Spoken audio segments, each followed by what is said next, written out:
우리 함께 말씀은 신명기 4장 1절 말씀, 우리 한 절만 같이 합독하도록 하겠습니다. 이스라엘아, 이제 내가 너희에게 가르치는 규례와 법도를 듣고 준행하라. 그리하면 너희가 살 것이요 너희 조상의 하나님 여호와께서 너희에게 주시는 땅에 들어가서 그것을 얻게 되리라. 아멘. 우리는 신앙생활을 하고 있습니다. 신앙생활에 있어서 제일 규범은 하나님의 말씀이죠. 오늘 1절에 보면은 이스라엘아, 이제 내가 너희에게 가르치는 규례와 법도를 이라고 했습니다. 이 규례와 법도는 곧 하나님의 말씀을 말하죠. 듣고는 쉐마라고 했습니다. 그런데 원문을 보면은 엘 샤마라고 했거든요. 쉐마 앞에 엘이 붙었죠. 이 엘은 방향을 나타내는 말입니다. 그것이 함께 쓰이면 순종이라는 의미를 가지고 있죠. 결국 쉐마 엘은 하나님의 말씀을 귀를 통해 단지 들으라고 말하는 것이 아니라 그 말씀을 향하여, 방향을 말하죠. 향하여 자세를 돌이켜서 성실하게 듣고 그대로 순종하라는 하나님의 명령인 것입니다. 우리 삶의 방향, 모든 관심사에서 방향을 틀어서 하나님의 말씀으로 돌이키라는 명령의 말씀인 것이죠.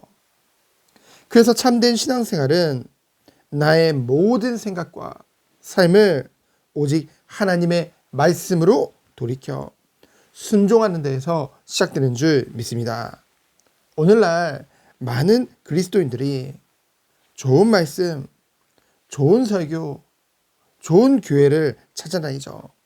하지만 좋은 말씀, 좋은 설교, 좋은 교회 이전에 내가 좋은 땅으로 준비되어지는 것이 먼저라는 것입니다. 말씀을 받는 자의 자세가 더 중요하다는 것이죠. 그래서 예수님께서 누가복음 8장에 씨 뿌리는 자의 비유를 통해 어떤 것이 좋은 땅인지를 말씀하고 있습니다. 열매 이전에 좋은 땅이 되는 것이 중요하다는 것이죠. 그래서 누가복음 8장 15절에 보면은 좋은 땅에 있다는 것은 착하고 좋은 마음으로 말씀을 듣고 인내로 결실하는 자라고 했습니다. 좋은 마음으로 말씀을 듣는 것. 그 앞에 보면 착하고 선하다는 것이죠. 인간이요, 불신앙하면 악합니다. 좋은 마음을 가질 수가 없다는 것이죠. 우리는 결코 하나님의 말씀을 판단할 수 없습니다. 세상에 있는 법은요, 언제든지 이의를 제기해서 수정 보완될 수 있는 것이 세상의 법입니다. 하지만 하나님의 말씀은 우리가 결코 판단할 수 없다는 것이죠. 오직 순종만을 요구하고 있습니다. 왜 그렇습니까? 세상의 법은 한계가 있습니다. 왜냐하면 한계 있는 인간이 토의와 많은 토론과 회의를 통해 결정한 것이기 때문에. 하지만 하나님의 법인 하나님의 말씀은 회의나 토론이 필요치 않죠. 완전한 하나님의 절대 의지로 정하신 것입니다. 하나님이 정하신 거예요. 그래서 그 누구도 그것을 스스로 판단해 결정할 수 없는 것이죠.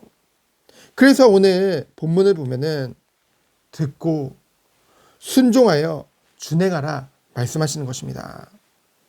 그리하면 어떻게 된다고 했어요? 너희가 살 것이요. 반대로 말하면 말씀을 듣고 행하지 않는 자들은 죽어 있다는 것이죠. 언제요? 하나님의 말씀을 듣고 순종하여 준행할 때 살 것을 말씀하셨습니다. 성도는 자기를 부인하고 오직 주님의 따르는 그 말씀을 따를 때 사는 줄 믿습니다. 그때 하나님의 언약이, 하나님의 비전이 비로소 보이는 거예요. 여전히 나라는 것에 갇혀 있으면 결코 볼 수가 없다니까요. 그 하나님의 비전이, 하나님의 언약이 보이면 그곳에 들어가서 그것을 얻게 될 것을 말씀하고 있습니다. 하나님은 우리에게 영원한 하나님의 나라를 기업으로 약속해 주셨어요.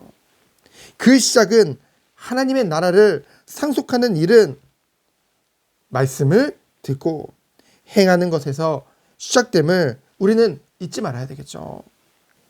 마태복음에 보면은 이제 반석 위에 집을 지은 자, 그거 기억나시죠?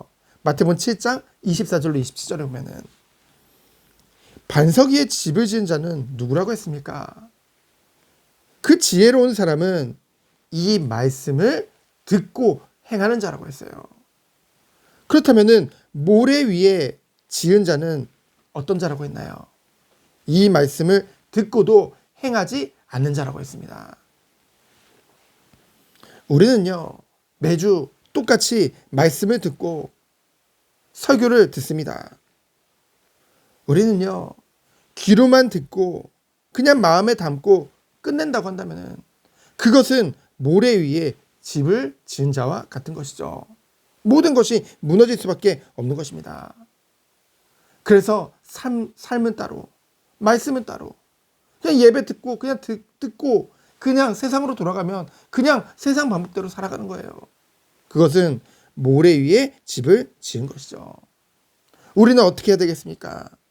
말씀을 들었다고 한다면은 그 말씀에 온전히 순종해 하나님의 말씀을 듣고 행하는 반석 위에 집을 지은 자의 은혜 속에 들어가야 될 줄 믿습니다. 이 땅에서의 삶은 잠시예요. 우리에게 하나님이 주신 기회죠. 하나님은 사랑의 하나님과 동시에 공의의 하나님이십니다. 우리는 그런 하나님을 경외하며 나가야겠죠. 그래서 오늘도 말씀을 하나님 주셨습니다. 이 말씀을 그냥 듣고 끝내는 것이 아니라 이 말씀을 듣고 행하는 그 반석 위에 집을 지은 자의 축복 속으로 들어가는 우리 모든 성도님들 되어지기를 예수 그리스도의 이름으로 축원드립니다. 시작 기도합니다. 하나님 감사합니다. 우리가 선하고 좋은 마음을 가진 좋은 땅으로 옥토로 준비되도록 주여 축복하여 주옵소서. 말씀을 듣고 그냥 말씀과 상관없이 살아가는 것이 아니라 말씀을 들었다고 한다면 그것을 행하는 그 반석 위에 집을 짓는 그 은혜를 우리에게 더하여 주옵소서. 살아계신 예수 그리스도 이름으로 기도합니다. 아멘. 감사합니다. 오늘도 완전하신 주님의 은혜 속에 들어갈 수 있도록